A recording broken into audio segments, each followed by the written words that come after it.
பார்த்து நாங்க வந்து உங்களுக்கு ஓட்டு போட்டோம். ஆனா என்ன மாதிரியான மாற்றத்த குடுத்திருக்கிறீங்க? அப்படிங்கிற கேள்வி அந்த மக்கள் தரப்புல இருந்தே வருது.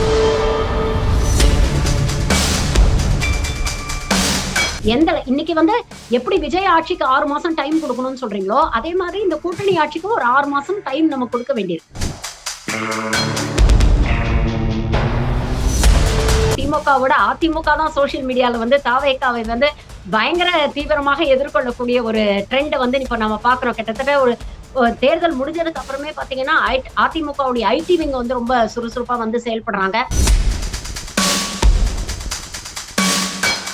ஆனா ஒட்டுமொத்தமா 2 கட்சியும் அழிஞ்சு போயிடும் அப்படின்னு சொல்ற அளவுக்கெல்லாம் விஜய் ஒண்ணும் பெரிய மாற்றத்தை கொண்டு வரல அப்படிங்கறது தான் என்னுடைய டிஎம்கே 2.0 இல்ல ஏடிஎம்கே 2.0 வந்து மக்களுக்கு எந்த அளவுக்கு வந்து மக்கள் கிட்ட வரவேற்பு இருக்கு அதுங்கறத இனி வரும் தேர்தல்கள்ல தான் நம்ம பார்க்கலாம்.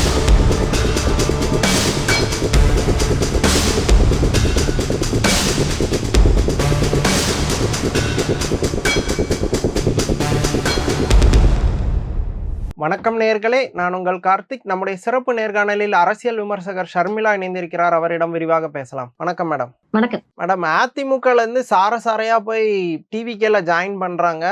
இனிமேல் அதிமுக எதிர்காலம் எப்படி இருக்கும்? டிவிகே வந்து இதை திட்டமிட்டு பண்றாங்களா, இல்ல அதிமுகல இருந்து அதிருப்தியில தான் அங்க போய் சேர்றதா நீங்க பாக்குறீங்களா? 2 காரணங்களுமே இருக்கு அப்படின்னு தான் எனக்கு தோணுது. ஒரு பக்கம் நீங்க பாத்தீங்கன்னா அதிமுகல எடப்பாடி அவர்களுடைய தலைமையில வந்து தொடர்ந்து பல தோல்விகளை வந்து சந்திச்சிருக்கிறாங்க. அதனால கட்சியில இருக்கக்கூடிய அடுத்த கட்ட தலைவர்களுக்கும் கட்சியில இருக்கக்கூடிய காடர்ஸ்க்கும் அவருடைய தலைமை மேல ஒரு சில கேள்விகள் எழுந்திருக்கு. அவர் மேல ஒரு நம்பிக்கை வந்து குறைஞ்சிருக்குது. ஒரு அதிருப்தி இருக்குது. அப்போ வேற நமக்கு எதிர்காலம் என்ன? இதுக்கப்புறமும் இப்படிப்பட்ட ஒரு தோல்விக்கு அப்புறமும் நமக்கு ஒரு எதிர்காலம் இருக்கா இந்த கட்சியில அப்படிங்கிற கேள்விகள் எழுந்திருக்கு. அப்ப அதை சார்ந்து ஒரு சில முடிவுகள் வந்து அவங்க எடுக்கிறாங்க அப்படிங்கிறது ஒரு பக்கம்.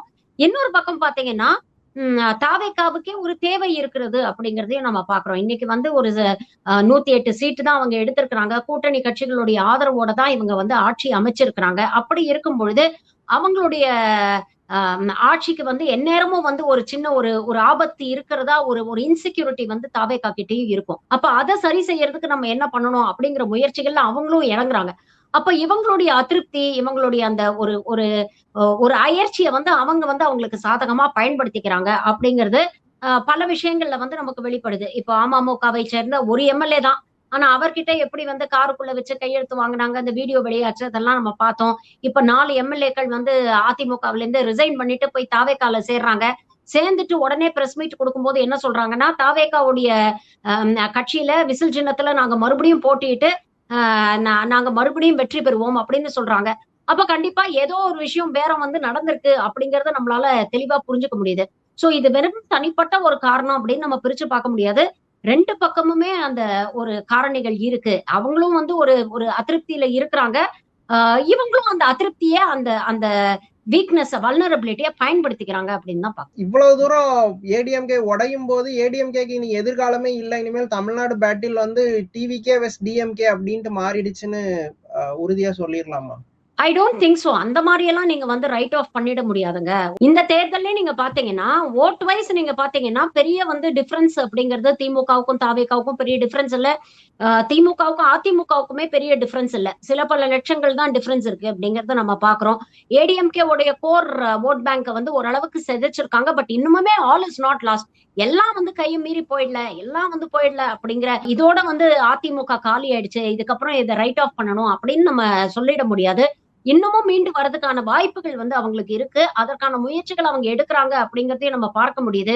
சமீப காலமா பாத்தீங்கன்னா இன்ஃபேக்ட் ஒரு படி மேல போய் சொல்லணும்னா திமுகவோட அதிமுக தான் சோசியல் மீடியால வந்து தாவேகாவை வந்து பயங்கர தீவிரமாக எதிர்கொள்ளக்கூடிய ஒரு ட்ரெண்ட் வந்து இப்ப நம்ம பாக்குறோம். கிட்டத்தட்ட ஒரு தேர்தல் முடிஞ்சதுக்கு அப்புறமே பாத்தீங்கன்னா அதிமுகவுடைய ஐடி விங் வந்து ரொம்ப சுறுசுறுப்பா வந்து செயல்படுறாங்க. தினமும் எடப்பாடி அவர்கள் மக்கள் பிரச்சனையை வந்து குறிப்பிட்டு அறிக்கைகள் வெளியிடுறாரு. அதெல்லாம் பாக்குறோம். சோ அந்த அரசியல் அவங்க வந்து பண்ணிக்கிட்டு தான் இருக்கிறாங்க. எந்த அளவுக்கு கட்சியில வந்து யங்கர் ஜெனரேஷனுடைய ரெப்ரசன்டேஷனை கொண்டு வராங்க அப்படிங்கறத பொறுத்துதான் இனி வரும் காலங்கள்ல அந்த கட்சி எப்படி இருக்கும் அப்படிங்கறத நம்மளால முடிவு செய்ய முடியும். ஏன்னா இன்னைக்கு பாத்தீங்கன்னா அரசியல் களம் வந்து இந்த தேர்தல் வந்து அரசியல் களத்தை வந்து மாத்திருக்கு. ஒரு பெரிஃபரல் ஓட்டர்ஸா இருந்த ஜென்சி வந்து இன்னைக்கு வந்து பிரைமரி ஓட்டர்ஸா மாறி இருக்கிறாங்க. ஒரு டிசைடிங் ஃபேக்டரா மாறி இருக்கிறாங்க அப்படிங்கிறத நம்மளால பார்க்க முடிஞ்சது. அது வந்து இன்னைக்கு வந்து ஒரு பெரிய ஒரு ஒரு ஒரு ஷிஃப்ட்ட வந்து ஏற்படுத்தியிருக்கு.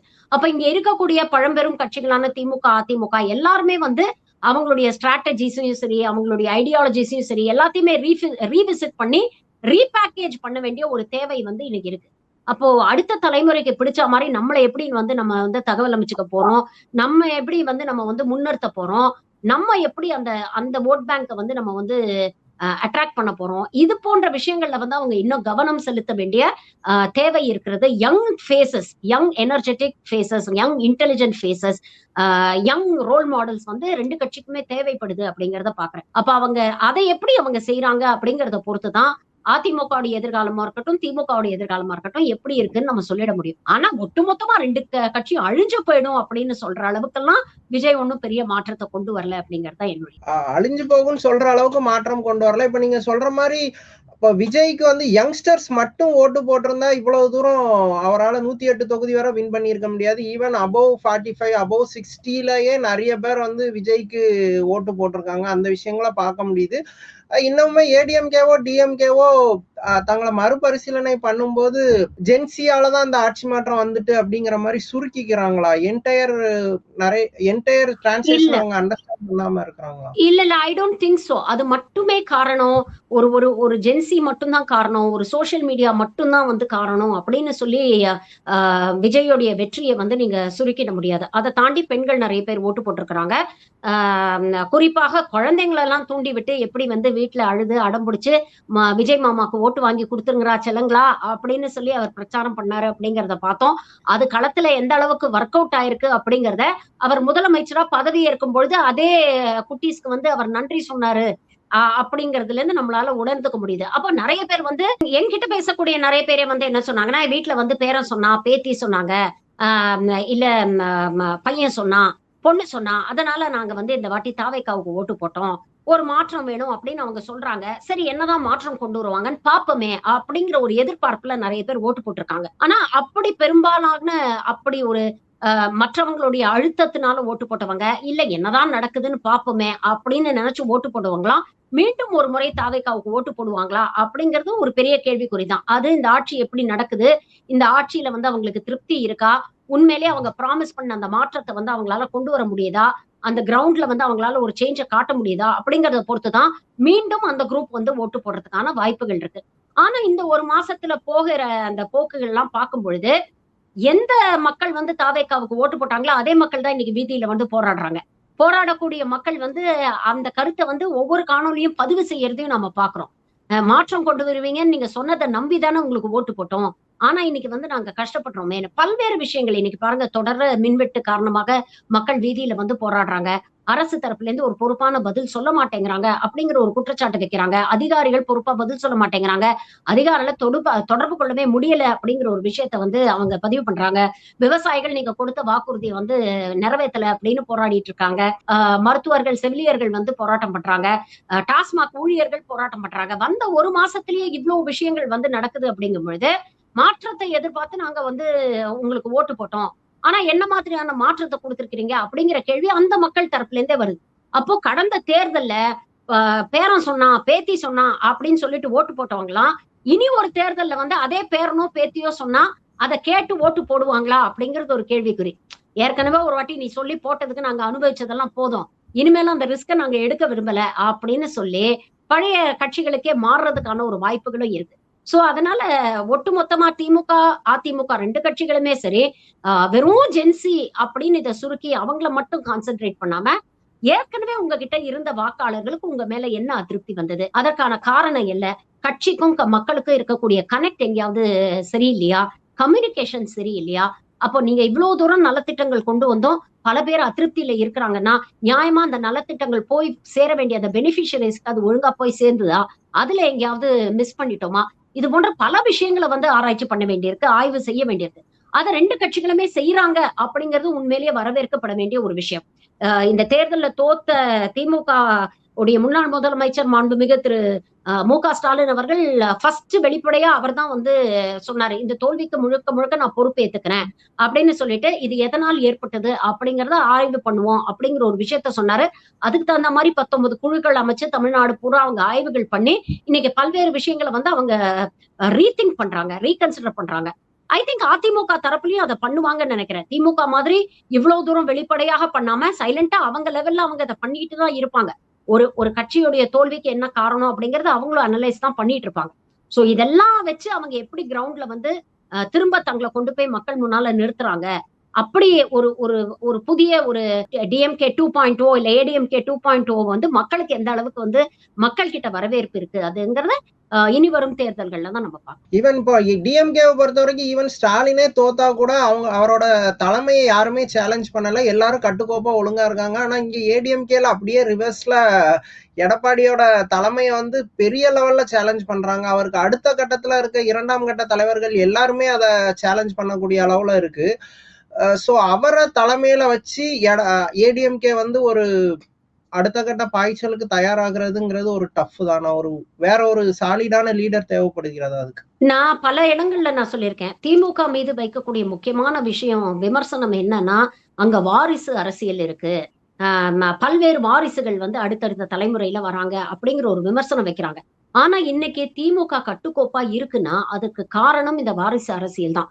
ஏன் சொல்றேன்னா, வெறும் வாரிசுகளுக்கு மட்டும் இவங்க வந்து பவர மட்டும் கடத்துனாங்க அப்படின்னு நம்ம பார்க்க முடியாது. பவரோட சேர்ந்து கருத்திலையும் சேர்த்து கடத்தி இருக்கிறாங்க அப்படிங்கறத நம்ம பார்க்கணும். இப்ப கலைஞரை வந்து வெறும் ஒரு அரசியல் கட்சி தலைவராக மட்டும் இல்லாம, ஒரு ஐடியாலஜிக்கல் தலைவராகவும் நம்ம பார்த்திருக்கிறோம். கருத்தியல் ரீதியாக திராவிடியன் ஐடியாலஜி பெரியார் என்னெல்லாம் பேசினாரோ, அந்த விஷயங்களுக்கு வந்து பெரும்பாலும் அரசியல் வடிவம் கொடுத்தவர் முத்தமிழறிஞர் டாக்டர் கலைஞர். சோ கலைஞருக்கு அப்புறம் அவர் வந்து அந்த பொறுப்பை வந்து அப்படியே ஸ்டாலின் அவர்கள்ட்ட ஒப்படைக்கிறாங்கன்னா, ஸ்டாலின் அவர்களும் கடந்த 5 வருஷத்துல நீங்க பாத்தீங்கன்னா, கருத்தியல் ரீதியாக ஒன்றிய அரசோட நமக்கு எவ்வளவோ மோதல்கள் வந்திருக்கு.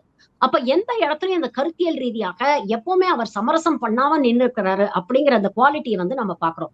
இன்னைக்கு உதயநிதிக்கும் அதே குவாலிட்டி அவங்க கடத்திருக்காங்க. சனாதன தர்மத்தை உதயநிதி விமர்சனம் பண்றாரு. கடுமையான எதிர்ப்பு. பேன் இந்தியா கடுமையான எதிர்ப்பு வருது. மன்னிப்பு கேட்கணும் அப்படின்லாம் சொல்றாங்க. நான் மன்னிப்பு கேட்க முடியாது. நான் சொன்ன கருத்தியெல்லாம் நான் ஸ்ட்ராங்கா நிப்பேன் அப்படின்னு சொல்லி அவர் நிக்கிறார். இந்த குவாலிட்டி பெரும்பாலான திமுக தலைவர்களுக்கு இருக்கு. அவங்களுடைய அடுத்த தலைமுறையில வரக்கூடிய தலைவர்களுக்கும் அந்த கருத்தியல் தெளிவு அப்படிங்கிறது இருக்கு. அந்த கருத்தியல் தெளிவு இருக்கிறதுனாலதான் தோல்விகளை அவர்களால் எதிர்கொள்ள முடியுது. கட்சி கட்டுக்கோப்பா இருக்கு. இன்னைக்கு தோல்விக்கு தனிப்பட்ட ஒரு நபர் காரணம் அப்படின்னு சொல்லி அவங்கள குறை சொல்லி அந்த கட்சியில இருந்து வெளியேறி யாரும் போய் தாவேக்காலையோ இல்ல மற்ற கட்சிகள்லயோ போய் சேரல. ஆனா அதிமுகவுல என்ன பிரச்சனை அப்படின்னா, நீங்க ஜனநாயக ரீதியா இருக்கிறோம். யாரு வேணாலும் இங்க சாதாரண விவசாயி கூட முதலமைச்சர் ஆகலாம் அப்படின்னு ஒரு பக்கம் நீங்க பேசுறீங்களே தவிர, உங்ககிட்ட ஒரு கருத்தியல் தெளிவோ, இல்ல ஒரு பிணைப்போ, கருத்தியல் ரீதியாக கட்சிக்குள்ள ஒரு பிணைப்போ அப்படிங்கிறது இல்ல. இவங்களுடைய அடிப்படை கருத்தியல் அப்படின்னு பாத்தீங்கன்னா என்ன? திமுக எதிர்ப்பு. அதை தாண்டி என்னைக்காவது கருத்தியல் ரீதியாக அதிமுக ஏதாவது ஒரு விஷயத்த வந்து பேசியிருக்கிறாங்களா? இல்ல அது ரீதியாக ஒன்றிய அரச கண்டிச்சிருக்கிறாங்களா? இன்னைக்கு திமுக எதிர்ப்பு அப்படிங்கறத எடப்பாடி அவர்களை விட தீவிரமா விஜய் பண்றாரு. அவ்வளவுதான். Very simple. அப்போ அப்ப யார் அதை தீவிரமா கையில எடுக்கிறாங்களோ அவங்கள நோக்கி அந்த கட்சியில இருக்கக்கூடிய பல பேர் போறாங்க. அப்புறம் எடப்பாடி அவர்களுக்கும் அடுத்த லெவல்ல இருக்கக்கூடிய லீடர்ஸ்க்கும் முரண்பாடு இன்னைக்கு நேத்து இல்லைங்க. இது வந்து ஜெயலலிதா அம்மையார் இறந்த பிறகே வந்து பல்வேறு காலகட்டங்கள்ல பல்வேறு முரண்பாடுகள் இருந்திருக்கு அப்படிங்கிறது நமக்கு தெரியும். இருந்தாலும் வந்து அன்னைக்கு முதல் 4 ஆண்டு அவங்க ஆட்சியில இருந்தாங்க. சோ இந்த ஆட்சியை எப்படியாவது சக்சஸ்ஃபுல்லா முடிக்கணும் அப்படிங்கிறதுக்காக அதெல்லாம் வந்து தள்ளி வச்சுட்டு ஆட்சி நடத்தினாங்க. ஆனா ஆட்சியில இருந்து இறங்கி 2021ல திமுக ஆட்சிக்கு வந்த உடனே கட்சியில எவ்வளவு பெரிய பிளவுகள்லாம் வந்தது. ஒவ்வொரு காலகட்டத்துல ஒவ்வொரு தலைவர்கள் எப்படி பிரிஞ்சு போனாங்க அப்படிங்கறத பாக்குறோம். சோ இது இன்னைக்கு நேத்து இருந்த முரண்பாடெல்லாம் இல்ல. ரொம்ப நாளா வந்து கட்சிக்குள்ள முரண்பாடுகள் இருந்தது. இந்த முரண்பாடுகள் ஜெயலலிதா அவர்கள் காலங்கள்லயும் இருந்திருக்கும், எம்ஜிஆர் காலங்கள்லயும் இருந்திருக்கும். பட் எம்ஜிஆர் அவர்களுக்கோ ஜெயலலிதா அவர்களுக்கோ இருந்த ஒரு கரிஸ்மா, ஒரு கமாண்ட் வந்து எடப்பாடி கிட்ட கொஞ்சம் மிஸ்ஸிங்கோ அப்படின்னு தோணுது. அந்த ஆளுமை அவங்க எல்லாம் ஒரு ஒரு இடத்துல வந்து கட்டி போடக்கூடிய அந்த ஆளுமை எங்கேயோ அவர்கிட்ட வந்து மிஸ்ஸிங்கா இருக்கோ அப்படிங்கிற ஒரு விமர்சனம் வந்து பல பேர் வைக்கிறாங்க. விச் இஸ் வேலிட் ஆல்சோ அப்படின்னு தோணுது. சோ அதனால ஒரு ஐடியாலஜிக்கல் பைண்டிங் இருக்கும் பொழுதுதான் கட்சி கட்டுக்கோப்பா இருக்கும். இன்னைக்கு திமுக கட்டுக்கோப்பா இருக்குதுன்னா அதுக்கு காரணம் ஒரு கருத்தியல் தெளிவு வந்து அங்க இருக்கக்கூடிய எல்லாருக்கும் நான் சொல்லல. ஆனா பல பேருக்கு பெரும்பான்மையான அந்த தலைவர்களுக்கு அது இருக்கு அப்படிங்கறதுனாலதான் இன்னைக்கு கட்சி வந்து ஒரு 10 வருஷம் எதிர்கட்சியா இருந்தாலும் அவங்களால களத்துல வேலை செஞ்சு திரும்ப ஆட்சிக்கு வர முடியுது. இப்போ ஒரு தடவை தோத்துட்டாங்க அப்படிங்கிறதுக்காக அப்படியே வந்து ரைட் ஆஃப் பண்ணிட முடியாது. So that is the difference பேசிக்கா. திமுகவுக்கும் அதிமுகவுக்கும் இருக்கக்கூடிய வித்தியாசம். ரொம்ப ஓகே தெளிவா மேம். சொல்றேன். அது அவரு வந்து ஒரு டெக்னிக்கலா இல்ல ஒரு ஒரு ஒரு முதிர்ச்சி நிலையில இப்படியான ஒரு ஸ்டாண்ட் எடுக்குறாரு. ஆனா இப்போ ஒரு தொண்டர்களுக்கோ, இல்ல பொதுமக்களுக்கோ அது எப்படி ரிசீவ் ஆகும்? ஒருவேளை இப்போ ஒரு ஒரு 4 வருஷம் அமைச்சரா இருந்துட்டு கடைசி நேரத்துல திமுக அலைன்ஸ்ல அவர் ஜாயின் பண்றாருன்னா, பொதுமக்கள் எப்படி பார்ப்பாங்க? கட்சி தொண்டர்கள் எப்படி பார்ப்பாங்க? மறுபடியும் அந்த வோட் கன்சால்டேஷன் வந்து நடக்குமா? இந்த மாதிரியான ஒரு கள ரீதியான சிக்கல்கள் இதுல இருக்கு தானே? இல்ல கள ரீதியான சிக்கல்கள் டெஃபினட்டா இருக்குங்க. ஒரு எக்ஸிஸ்டென்ஷியல் கிரைசிஸ் அப்படிங்கிறது எல்லா கட்சிகளுக்கும் இந்த தேர்தலுக்கு அப்புறம் வந்திருக்கு. குறிப்பாக அதிக பட்டியலின மக்கள் வந்து விஜய்க்கு ஓட்டு போட்டிருக்காங்க. அத வந்து அவரே ஒரு பேட்டியில சொல்லியிருக்கிறார். விசிகாவுடைய வாக்கு வங்கியும் பெரிதளவில் பாதிக்கப்பட்டிருக்குது அப்படிங்கிற ஒரு விஷயத்த வந்து அவர் பதிவு பண்ணியிருக்கிறார். அப்போ ஒரு அரசியல் கட்சி தலைவராக அவர் பல்வேறு விஷயங்கள பார்க்க வேண்டியிருக்கு. தன்னுடைய கட்சிய வந்து மீண்டும் கட்டமைக்க வேண்டிய ஒரு தேவை இருக்கு. இவ்வளவு நாள் கருத்தியல் ரீதியாக வழிநடத்திய ஒரு ஒரு தொண்டர்கள்ல இன்னைக்கு பெரும்பாலானோர் ஒரு நடிகருடைய ஒரு கவர்ச்சியை நம்பி இன்னைக்கு அவருக்கு ஓட்டளிச்சிருக்காங்க அப்படிங்கும் பொழுது ஒட்டுமொத்தமா அவங்கள வந்து ஒதுக்கி தள்ளிடவும் அவர் முடியாது. ஏன்னா அவர் என்னைக்குமே கட்சியை ஒரு குடும்பம் நான் இருக்கிறதுனால அந்த கட்சியில என்னுடைய கணவர் இருக்கிறதுனால அவர் தொடர்ந்து அவரை வந்து நெருங்கிய க்ளோஸ் குவார்டர்ஸ்ல நான் பார்த்ததுனால நான் சொல்றேன். அவர் வந்து அப்படி எடுத்தும் கவுழ்த்தும்னு முடிவு எடுக்கக்கூடிய ஒரு தலைவர் கிடையாது. அவர் வந்து ரொம்ப இமோஷனலா அந்த கட்சியில நிறைய அவர் இன்வெஸ்ட் பண்ணியிருக்கிறார். ஒரு தலைவராக ரொம்ப இமோஷனலா அவருக்கு வந்து அந்த கட்சியை தாண்டி ஒரு குடும்பம் அப்படிங்கிறது பெருசா அவருக்கு கிடையாது. அந்த கட்சி தான் அவருடைய குடும்பம். அப்ப அப்படி இருக்கும்போது நம்ம குடும்பத்துல இருக்கிறவங்க ஒரு சில பேர் நம்மளோட முரண்படுறாங்க அப்படிங்கும்போது அவங்கள வந்து அப்படியே ஒதுக்கி தள்ள முடியாது அவரு. அவங்களுக்கு வந்து புரிய வச்சுதான் அவங்கள வழிக்கு கொண்டு வர முடியும். அப்போ அவருக்கு வந்து மாநில அளவிலையும் கட்சியை வலுப்படுத்த வேண்டிய ஒரு தேவை இருக்கு. தேசிய அரசியல்லயும் அவருடைய பங்கு வந்து குறையாம பாத்துக்கணும் அப்படிங்கிற ஒரு தேவையும் அவருக்கு இருக்கு. அதனாலதான் முதல்ல காட்டுமன்னார் கோவில்ல அவர் வந்து போட்டியிடுறேன்னு சொன்னாரு. அதுக்கப்புறம் இல்ல அப்படின்னு அந்த முடிவை அவர் மாத்திக்கிறாரு. ஏன்னா தேசிய அளவுல இன்னைக்கு அவர் ஒரு எம்பியா இருக்கிறாரு. இன்னைக்கு தேசிய அளவுல பட்டியலின மக்களுக்காக எந்த சமரசமும் செய்யாமல் சங்கிகளை எதிர்க்கக்கூடிய ஒரே சக்தியா இவ்வளவு வருஷம் அவர் இருந்திருக்கிறார். அப்ப தேசிய அளவிலேயும் அந்த அரசியலை வந்து அவர் தொடர வேண்டிய ஒரு தேவை இருக்கிறது. அன்பார்ச்சுனேட்லி இன்னைக்கு இந்த கூட்டணி ஆட்சியில இவங்க பங்கு பெற்றதுனால தாவேகா செய்யக்கூடிய பல விஷயங்களை ஜஸ்டிஃபை பண்ணக்கூடிய ஒரு இடத்துல இவங்க போய் உட்கார்ந்துட்டாங்களோ அப்படிங்கிற ஒரு உணர்வு தான் நேத்து அந்த பேட்டியை பார்க்கும் பொழுது எனக்கு வந்தது. Which is very unfortunate. ஏன்னா இதே தலைவர்கள் திமுக கூட்டணியில இருக்கும் பொழுது அவங்களுக்கு கருத்து சுதந்திரம் இருந்தது. அவங்களால திமுக கூட்டணி மீதே இல்ல திமுக அரசு மீதே அவங்களுக்கு ஒரு விமர்சனம் இருந்ததுன்னா அதை அவங்களால வெளிப்படையாக பதிவு செய்ய முடிஞ்சது. ஆனா இன்னைக்கு அதை அவங்களால பண்ண முடியல. பல்வேறு இடங்கள்ல உதாரணத்துக்கு நீங்க எடுத்துக்கங்களேன். அமைச்சர் ஷாஜகான் கூட்டு குர்பானி விஷயத்துல நீதிமன்றம் ஒரு தீர்ப்பு கொடுக்குது. உடனே நீங்க என்ன பண்ணிருக்கணும்? திமுக அரசுனா உடனே என்ன பண்ணிருக்கும்? உடனே சுப்ரீம் கோர்ட்ல போய் ஒரு மேல்முறையீடு மனு போட்டுக்க மாட்டாங்களா? ஆனா தாவேக அரசு என்ன பண்ணுது? போய் வந்து சட்டமன்ற கோர்ட்ல போய் என்ன சொல்றாங்க? நீங்க கொடுத்த ஜட்மெண்ட்டை பாருங்க. நாங்க எவ்வளவு சிறப்பா நிறைவேற்றிருக்கோம் அப்படின்னு ஒரு பக்கம் சொல்றாங்க. இன்னொரு பக்கம் என்ன சொல்றாங்க? நாங்க வந்து கோர்ட்ல போய் மேல்முறையீடு செய்வோம் அப்படின்னு சொல்லி ஒரு இரட்டை நிலைப்பாடு எடுக்கிறாங்க. இதை நியாயமா யார் கண்டிச்சிருக்கணும்? ஐயுஎம்எல் தானே கண்டிச்சிருக்கணும். முதல் குரல் அங்கிருந்து தானே வந்திருக்கணும். ஆனா அவங்க அமைதியா இருக்கிறாங்க.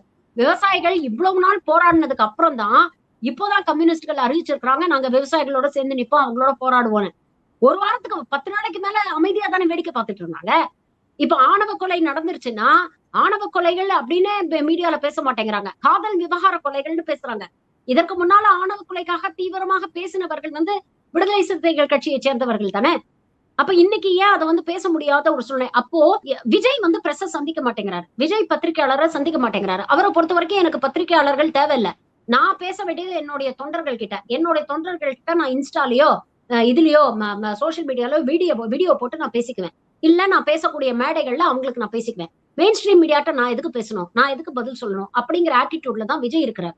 ஆனா இந்த தலைவர்கள் அப்படி இருக்க முடியாது. ஏன்னா அவங்க கான்ஸ்டன்டா மீடியாவை சந்திக்கிறவங்க, கான்ஸ்டன்டா மீடியாவோட இன்டராக்ட் பண்றவங்க. அப்ப இப்ப என்ன ஆகுதுன்னா விஜயை நோக்கி பாய வேண்டிய எல்லா கேள்விகளும், எல்லா கேள்வி கணைகளும், எல்லா அம்புகளும் இவங்களை நோக்கி பாயுது.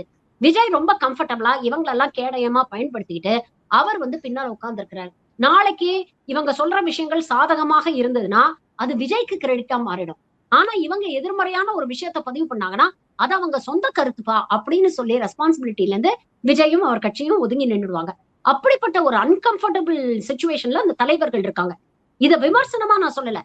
இது இருக்குங்கிறது அவங்களுக்குமே நல்லா தெரியும். இது எவ்வளவு நாள் நீடிக்கும் அப்படிங்கிறதுதான் ஒரு கேள்விக்குறி. ஏதாவது ஒரு பிரேக்கிங் பாயிண்ட் வரும் பொழுது இப்படியே ரெண்டு குதிரையில நம்ம சவாரி பண்ண முடியாது, இவ்வளவு நாள் எப்படி தொடர்ந்து இது மாதிரி முட்டு கொடுத்துட்டு இருக்கிறது அப்படிங்கிற ஒரு நிலைமை வரும் பொழுது அதுல இருந்து வெளியில வரதுக்கான ஒரு முடிவையும் அவங்க எடுப்பாங்க. சோ இது எல்லாமே ஒரு ட்ரையல் பீரியடா தான் நம்ம பார்க்கணும். இந்த கூட்டணி ஆட்சி இன்னைக்கு எப்படி விஜய் ஆட்சிக்கு 6 மாசம் டைம் கொடுக்கணும்னு சொல்றீங்களோ, அதே மாதிரி இந்த கூட்டணி ஆட்சிக்கு ஒரு 6 மாசம் டைம் நம்ம கொடுக்க வேண்டியிருக்கு. இதுவும் ஒரு எக்ஸ்பெரிமெண்ட் தான். இந்த தமிழ்நாட்டுல முதல் முறையாக ஒரு கூட்டணி ஆட்சி இல்லையா? சோ அதுவும் ஒரு எக்ஸ்பெரிமெண்டல் ஃபேஸ்ல தான் இருக்கு. இது எந்த அளவுக்கு சக்சஸ்ஃபுல்லா இருக்கும் அப்படிங்கறத இனி வரும் காலங்கள்ல தான் பார்க்கணும். எதுவா இருந்தாலும் தனி ஆட்சியா இருந்தாலும் சரி, கூட்டணி ஆட்சியா இருந்தாலும் சரி, மக்கள் நலனை காம்ப்ரமைஸ் பண்ணாத ஒரு ஆட்சியாக இருக்கணும். ஜனநாயக ரீதியில் இருக்கக்கூடிய ஆட்சியாக இருக்கணும். இன்னைக்கு கூட பாருங்க, அறநிலையத்துறை அமைச்சர் ரமேஷ் ஒரு மேடையில பேசுறாரு, எதிர்கட்சிகளே இல்லாத சட்டமன்றத்தை உருவாக்கி எங்க தலைவரை நாங்க சிஎம்மா உட்கார வைப்போம். அது சர்வாதிகாரங்க. எதிர்கட்சிகளே இருக்கக்கூடாதுன்னு இதற்கு முன்னால யாரெல்லாம் பேசியிருக்காங்க பாத்தீங்கன்னா, கண்ணு கெட்ட தூரத்துல எனக்கு எதிரிகளே இல்லைன்னு அம்மையார் ஜெயலலிதா பேசினாங்க. காங்கிரஸ் இல்லாத ஒரு பாரதத்தை உருவாக்குவோம்னு மோடி பேசினாரு. இதெல்லாம் சர்வாதிகாரம். புரட்சியாளர் அம்பேத்கரை இவங்க கொஞ்சமாவது உள்வாங்கி இருந்தாங்கன்னா இவங்க இப்படி பேச மாட்டாங்க. இதை ஏன் நான் பதிவு பண்றேன்னா, அமைச்சர் ஆதவ் அர்ஜுனா அம்பேத்கருக்கு ஃபுல் அத்தாரிட்டி தாவேகா தான் அப்படிங்கிற ரேஞ்சுக்கு பல மேடைகள்ல பேசுறத நம்ம பார்த்திருக்கோம். ஆனா இவர்களுடைய கொள்கை தலைவர்னு சொல்லக்கூடிய அதே அம்பேத்கர் தான் சொல்லியிருக்கிறாரு, எப்போ அரசியல்ல தனி மனித துதிப்பாடல் அப்படிங்கிறது ஒண்ணு வருதோ அது ஜனநாயகத்தை சீரழிச்சு சர்வாதிகாரத்துக்கு வழிவகுக்கும் அப்படின்னு சொல்றாரு. இன்னைக்கு அவங்க விஜய் அப்படிங்கிற ஒரு தனிநபருடைய துதியை தானே பாடிக்கிட்டு இருக்கிறாங்க. அப்படி பாடுறதுனால தானே இது போன்ற ஸ்டேட்மெண்ட்ஸ் வருது. அப்ப இது ஆரோக்கியமான ஒரு போக்கு இல்ல அப்படின்னு தான் நம்ம பார்க்க வேண்டியிருக்கு. எதிர்கட்சிகள் அப்படிங்கறது ஒரு ஜனநாயகத்துல கேள்வி கேட்கறதுக்கு, ஒரு அரசாங்கம் தவறு செய்யுதுன்னா அந்த அரசாங்க செக்ஸ் அண்ட் பேலன்சஸ் வச்சு அந்த அரசாங்கத்தை வழிநடத்தக்கூடிய ஒரு முக்கியமான பொறுப்பு எதிர்கட்சிகளுக்கு இருக்கு. எதிர்கட்சிகளே இல்லாத ஒரு சட்டமன்றத்தை நீங்க உருவாக்குவீங்க அப்படின்னு சொல்றீங்கன்னா, ஒட்டுமொத்த பவர் சென்டரும் நாங்க நினைக்கிறதான் பண்ணுவோம் அப்படின்னு பேசக்கூடிய அந்த ஆணவ போக்கு மிகவும் தவறா. தமிழ்நாடு அரசியல் குறித்து பல விஷயங்களை விரிவா பேசுனீங்க. ரொம்ப நன்றி. தேங்க்யூ.